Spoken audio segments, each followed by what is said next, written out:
Hello, my name is Nathan Stuke, and I'm the host of Wisper University. And today we have Gary Helmers from WISPA. I've been working with Gary for, wow, I can't count the number of years. It's been great. And I thought I'd bring him on to talk a little bit about WISPAPalooza. It's an event we have coming up for the wireless industry here beginning of October. But before we get into that, I always like to learn a little bit about the people we're speaking with. So, Gary, why don't you tell us a little bit about yourself, how you kind of got to where you are? Well, hello, everybody. I am the sales manager for WISPA, and we've actually gotten to the point now where I have someone to manage. It's not just the title they gave me. And I got into the WISP industry kind of in a backwards motion. My background was in personnel management, human resources, HR, things like personnel, and a friend of mine started an ISP in 1993 here in Reno, Nevada, and strictly dial-up. Mm-hmm. And that was just as when everybody decided they had to have internet. And a few years later, he had 3,000 customers and about 13 employees, and he was constantly asking me what to do about various HR laws and personnel issues. And one night at dinner, I just looked at him and said, why don't you just hire me? I'll come in and do this, and you do all the technical stuff. And his wife handled the billing and front office stuff. So we did that, and I went to work for him 3 weeks later. And I was in that company for 19 years. It was a little ISP out here in Reno. Mm-hmm. Little. It got pretty good size there for a while. We had at our peak, we had 40 employees, and it was quite an interesting experience. Along the way, I got some of my old sales background from early in my life got channeled in, and I worked running the sales group, and as we put one together. And then when I decided to go looking for something else, a number of years later, my friend had left the company 4 years earlier, and I was ready to move on. And this job opened up at WISPA, and it was in an industry I knew extremely well after 19 years. And for sure, I'd even been to a WISPAPalooza a few years before that. Okay. And I remember this guy in a red shirt running around everywhere, even way back then. I think that was 2012. So it would have been a different red shirt. I have a new one now, but yes, it was still red. And so I came to work for WISPA in it was 5 years ago this July. So it's been great. I loved it. I've learned lots of new things. I've been to an inordinate number of trade shows, both ours and other people's, and found that I enjoy those quite a lot. Even all the work that goes on. I always knew running a trade show was a lot of work, but you never know until you have to be part of doing it. So now I got to ask: have you been ruined like I've been ruined? Because doing all the work on the WISPA trade shows, I can't go to another trade show that I don't work and be like, oh, you should do this and you should do that. And clearly you've never run a show because you're doing it this way. I mean, is that what's going through your head? Like when you're sitting there in a line at registration going, gee, they could have set this up by. I'll give you an idea of my personality. I still walk into auto parts stores. I was a store manager for Pep Boys for 5 years, way back when. Yeah. And I still go into auto parts stores and want to rearrange things on the shelves and tidy them up. So yeah, of course I do. Okay. But on the other side, I've been on the flip side of that where people walk.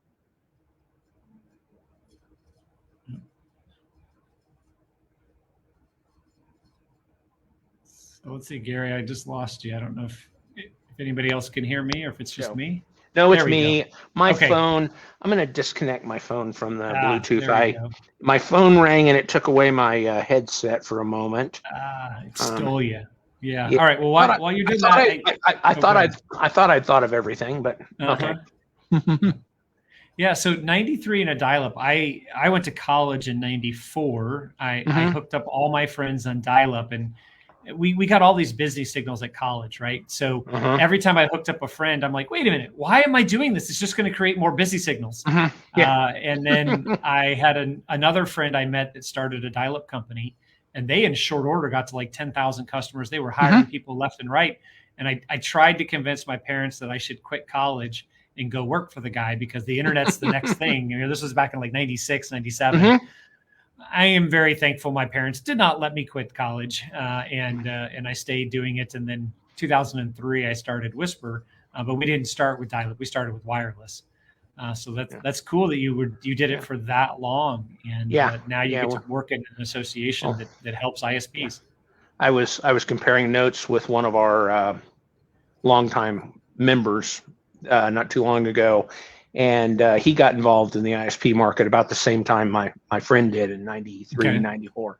And we were a lot of the same experiences, buying those old Motorola modems and breaking them open, taking the cards out and mount them in homemade racks. Putting fans on them to cool them down. Putting fans to cool them down. Just some fun stuff. I remember how excited Bruce was, my friend, when he got his first T1. He was just a blow. He needed enough bandwidth in that he needed a T1 to feed his modem bank. Right. I can't imagine anybody trying to run an ISP on a T1 today. No, not anymore. Not anymore. Yeah. All right. So let's shift gears a little bit and talk about WISPAPalooza. So we have WISPAPalooza 2021. It is for sure happening. It is for sure happening with this. And I will tell everybody, I live in Nevada. I live in Reno, as I said before. I follow our state rules and regs on COVID pretty closely. The state of Nevada does have a mask mandate for public areas in all of the larger counties, of which Clark County, of course, and Las Vegas are a big part of that. So we will be under a requirement to be masked at WISPAPalooza, and that's the state and the venue, and they're going to enforce it. So we will as well. Right. But there is absolutely no sign. What are we, 3 weeks out or so now? A little over that there is going to be any chance that we're going to be canceled. You may have heard that a couple of larger trade shows did announce in this last week that they were canceling or going virtual. We were looking into what they did because it concerned us, but I think the biggest reason they did is a very large portion of their attendees and vendors were international. So and international travel is a problem right now. So. Sure. And I think, I look back to WISPA America that we had in April. And yes, we had to wear masks there. We almost had record numbers of attendance at WISPA America. And everybody who went was like, this is amazing. And the vendors who were like, well, we only sent 5 people, but we really should have sent, 50 people. It was really, really good to see that. And I'm hoping that carries on to WISPAPalooza because it is, we have so many vendors signed up, so many new vendors and so many good sessions and good things happen in our industry. The agenda is very it's just loaded with really good stuff this time around. I'm very impressed with what the agenda committee put together. We have a couple of just they sound like fascinating keynote addresses for everybody to they should be very interesting topics and very timely topics. So yeah, absolutely. So what are you most excited about? What do you want to see? What do you want to do? Well, the thing I'm most excited about is that this year we're back to doing in-person shows. I came away from WISPA America just completely jazzed. We didn't know what to expect when we started building toward WISPA America. We'd had to cancel 2 large shows last year, both of our large shows. We were not even sure how to project attendance. We usually have a fairly good idea. We have a growth rate that works pretty good for us, and we can up until that point. But coming out of the pandemic in April, we had no idea. And we were hoping to get 700, 750 people there. And tracking into the show, it looked like we might eke it out. And then, boy, the last 3 weeks before the show, we jumped up. We ended up having 950 people in Texas at the show. Yeah. And it was, I think it was our second largest attendance at a WISPA America following 2019. Just a smidgen behind 2019, not even that much. Like really, I think we had just over 1,100 in 2019 in Cincinnati, and so we were jazzed. The show was a success, and any way you want to measure it, it went very, very well. Well, the reception when we had the tornado scare, maybe that was not the best. That was a behind the scenes tour of the underworkings of the hotel. That's true. That was not a tornado thing. We've got to go down and see the tunnels they have underneath. I never got down in the tunnels. Oh, you didn't? We were down there in that first floor level, and about the time when they were shooing us all finally down the stairway to the tunnels, one of our members had stocked up at the reception on his way down, and he had like 4 beers in his hand, and he dropped one of the bottles and it shattered. So there was a group of us that were kind of standing around it until we could get somebody over there to clean it up because of the glass shards. So by the time that got done, everybody was coming back upstairs. Right. So I missed out on the tunnel tour. Oh man, you definitely got to get back down there then. So you're most excited that people are going to be able to see people in person. See people. Right? I have attended a couple of virtual shows other organizations did, and we tried to do some virtual shows. They just aren't. I mean, the information's great. You can present the information. The sessions are great, and you can even interact with the panel and ask questions. But I've always maintained that the biggest single thing about a trade show is it's not the vendors and all their information. That's great. It's not the sessions and all their information. Also great. It is the one-on-one and multi groups of people just standing around talking, sharing ideas. One of my favorite stories from my time at WISPA came, I think it was in Birmingham at WISPA America. I had been working with a guy who brand new WISP. He just started in business that year. And he called me up and he was asking about WISPA membership, and we got him set up as a WISPA member, and he came out to Birmingham. I think he was from somewhere in the Midwest. And and I told him, I says, I can't stress enough how important being at the show is for growing your business. He looked me up Wednesday afternoon of the show at the Reg desk, and he was telling me, he says, I loved everything about the show so far, getting all kinds of great information. But he says, what the best part is? Standing in the hallways between sessions, talking to people, standing, he says, I've learned more from all of these guys than I will ever learn sitting in a classroom or a session. So, that's what it's all about. And now we're getting back to in person. That's what I'm excited about. So, I think you're right. I think you nail it. That yes, we're there to see the vendors, and yes, we're there for the education. And since I get to kind of help run the agenda committee, I'm kind of biased that people are there for the education. Right? It's all about the sessions, right? Yeah, of course it is. Of course it is. But you're right. It's the people you meet, because there's not a single problem you're dealing with as a WISP owner that someone else isn't either dealing with in the current time or hasn't already solved. And it's neat just talking, and that's the feel that I've always tried to keep at these shows, is that we need to be open and honest and talk. I mean, shucks, I've sent all my profit and loss on my balance sheet to the entire attendee list, because we had some questions about that, and people are like, "Oh, what are you doing?" I'm like, "Oh, I don't know. Here's what I've got."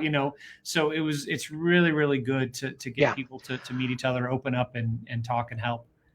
I mentioned that I went to a WISPApalooza years before I worked for WISPA, and one of the things that I've been to trade shows for other industries back in my career in various times. People who are in other industries are not as open about sharing. Well, it's like you sending out your balance sheet. And, that's amazing. I mean, there are industries where they don't even want to tell you what they did for lunch last week, let alone, they're very secretive. This is probably the most open group of people I've ever been around as far as sharing ideas and sharing how-tos and helping each other out. We saw that just recently with the hurricane that came through Louisiana. People, they were packing stuff up and hitting the road and heading out there to help people. So from Texas and other states around there. So. Yeah, and I think that's the feedback I get from the vendors as well. Because the vendors, they have to pick and choose what shows they go to. And when the vendors are calling me and they're like, "Well, should I go to this show or should I go to something else?" I said, Our shows are totally different. People are there to ask questions and actually do actions, right? Because WISPs do action. We get people service.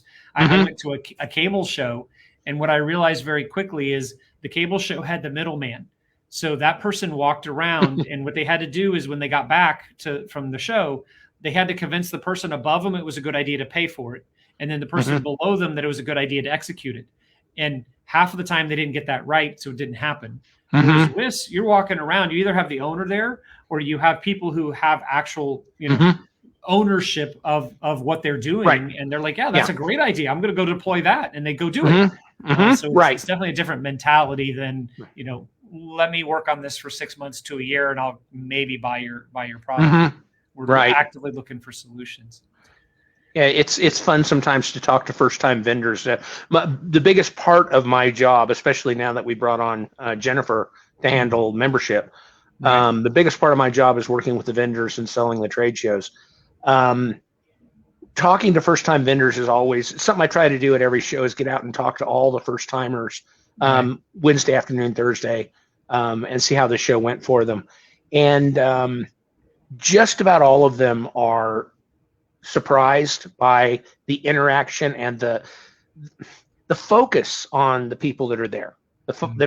They go to trade shows, they're there to party. Maybe they'll wander through the exhibit hall, whatever. Pick up swag. Yeah, yeah, exactly. They said, no, these guys come focused. They're there to do business. So that's something that is it's been echoed back to me so many times over these 5 years by vendors. Another thing that surprises me is, we have our mainstay people who are like, I'm at every show. We have some people who only go to WISPAPalooza, some people who only go to WISPA America. And when we ask people like, hey, if this is your first show, stand up, it's always 40 to 45% of the people are new. Which is amazing, right? Because they're like, hey, I just started working for this WISP. Or, we have over 200 employees, and I would love to send everybody, but realistically, I can't do that. So anything that you could help with the first-time attendees, what they can expect, what they should look for, any tips or anything like that for them? Yeah, a couple of things. One, hydrate. These hotels are, especially out here, if you're from anywhere else in the country than the Western, especially Nevada, it's very dry here. And then the hotels are air conditioned and it just dries you out. You can be dehydrated really fast. We'll have water bottles for everybody, and we'll have water bubblers around the whole conference. You can refill them whenever you need to. Hydrate. But the bigger thing, plan ahead. If you're coming for the first time or the 10th, look that agenda over. Decide, maybe you'll change your mind once you're there and somebody says, no, you should really go see this session. This is going to be better for you. And you can learn that once you're there. But have a plan. Don't be, I see so many people, it's that deer in the headlights thing. They're standing in the lobby there looking at that big agenda board that we have up, that 8-foot high agenda board. And there's 6 breakout sessions in this starting in 10 minutes. And they're looking at these titles, trying to figure out which of those 6 are going to be best for them in, spur of the moment. So plan ahead. Look, the agenda is up now on the website. You can download the mobile app, and if you need any help finding or how to do either one of those, just reach out to me. I'll get you hooked up. But plan ahead.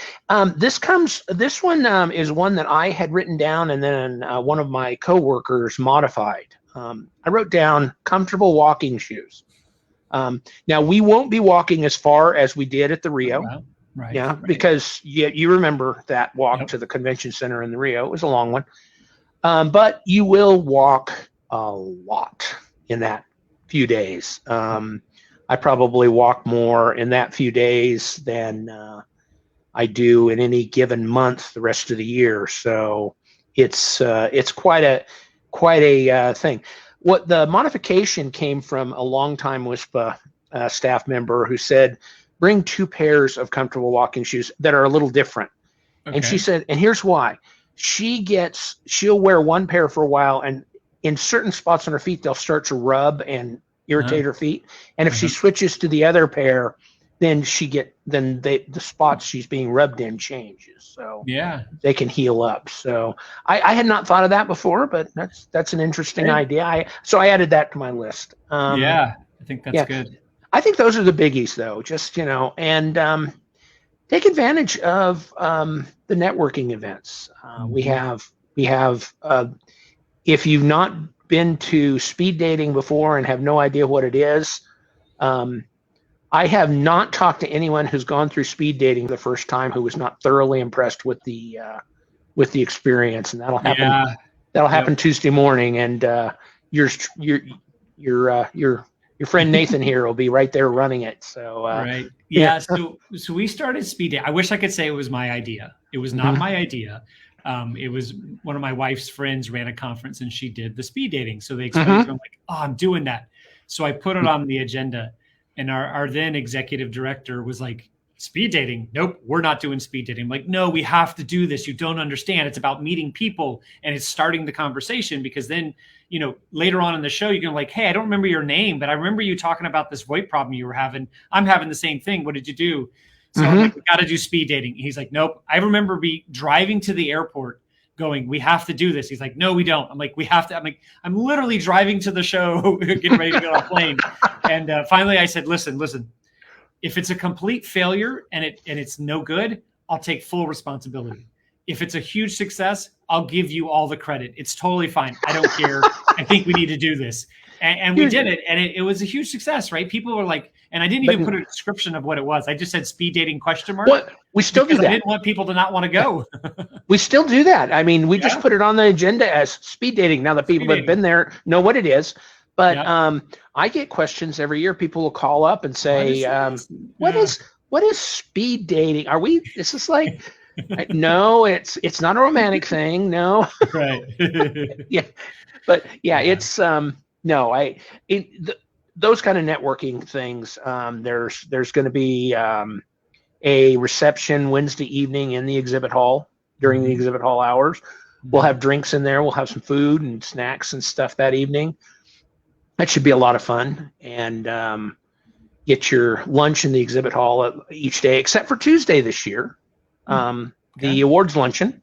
The awards luncheon is Tuesday. That's so.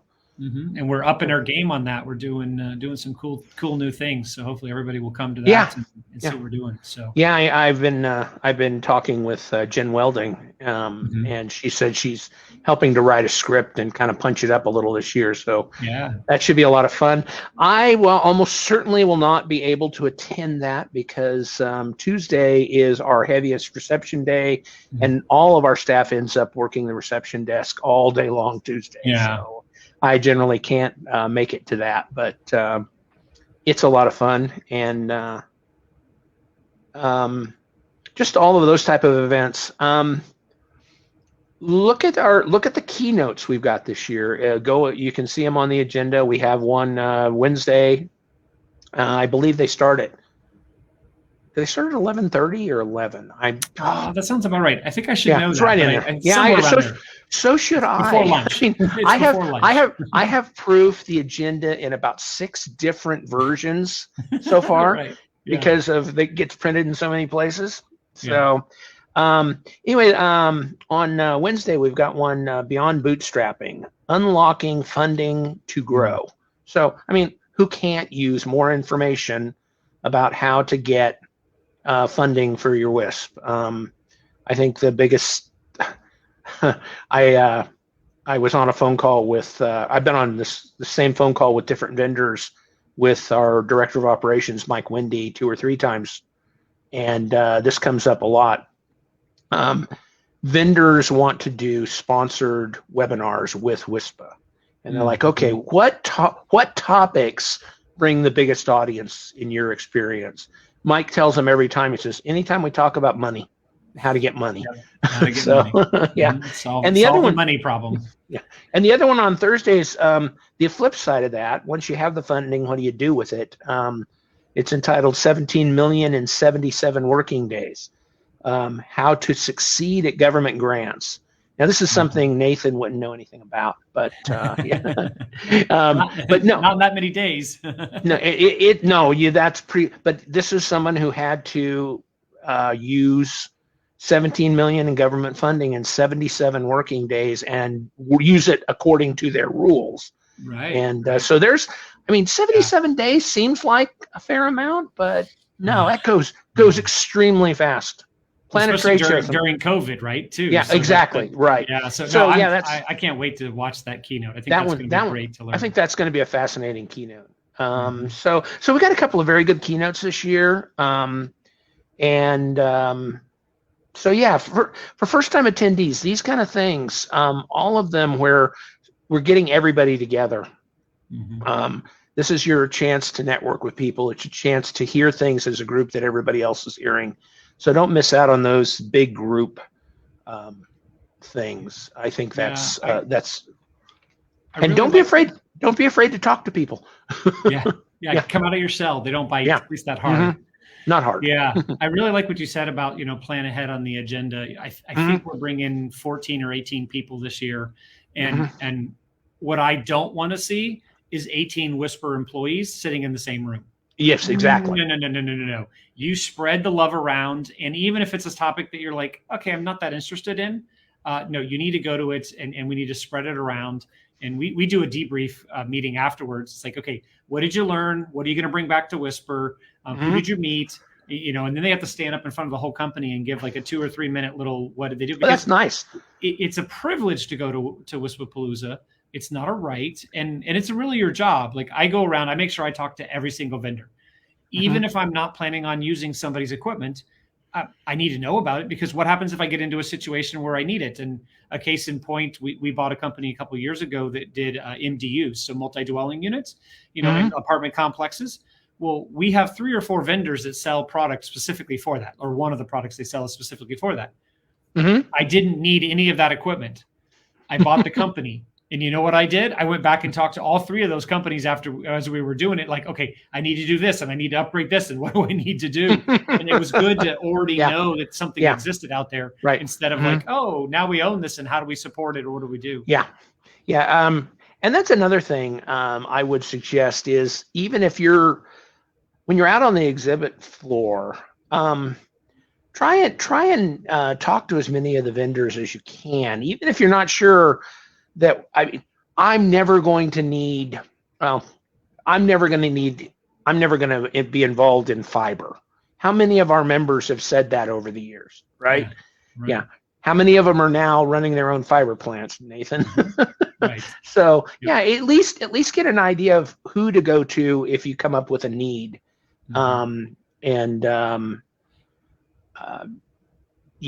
are plan for the ones, go on the website, look at who's the vendors that are going to be there. The exhibit hall map is up on the website. There's a list of all the vendors that are going to be there. Plan on finding the ones you want to find for sure, but then talk to the ones next to them, just whoever they are. And because you never know. It's like you were just saying, you never know. You're going to end up with a need. So, so awesome. So, anything in closing about the show, about WISPA? Anything you want to talk to people about? Really, actually got through a lot of my my notes here. Okay. I will say this real quick. I mentioned the awards luncheon as one of the things that you can go to on Tuesday. For WISPA members, WISPA principal members, your company should have received late last week and a reminder yesterday that the voting is open for the 2021 WISPA awards. We traditionally get 150 or so people voting on these out of the 800 plus members that get a ballot. Really, this is your chance to recognize some excellence in the WISP industry, your other operators, some of the vendors. Take a few minutes and click on that link. Go there. It literally takes 2 minutes to vote, and and pick that out and be part of that. And then come to the awards luncheon on Tuesday at WISPAPalooza and see who won, and celebrate them. So yep, that'll be good. Well, hopefully we'll see everybody who listened to this at the show.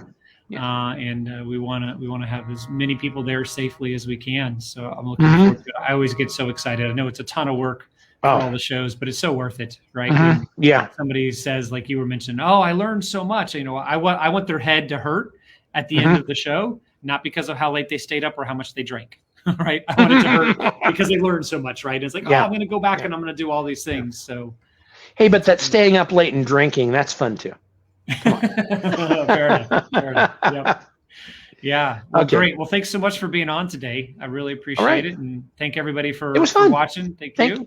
Thank you for having me, and I really enjoyed doing this. This was a lot of fun. It's always fun to talk about WISPA and about the shows.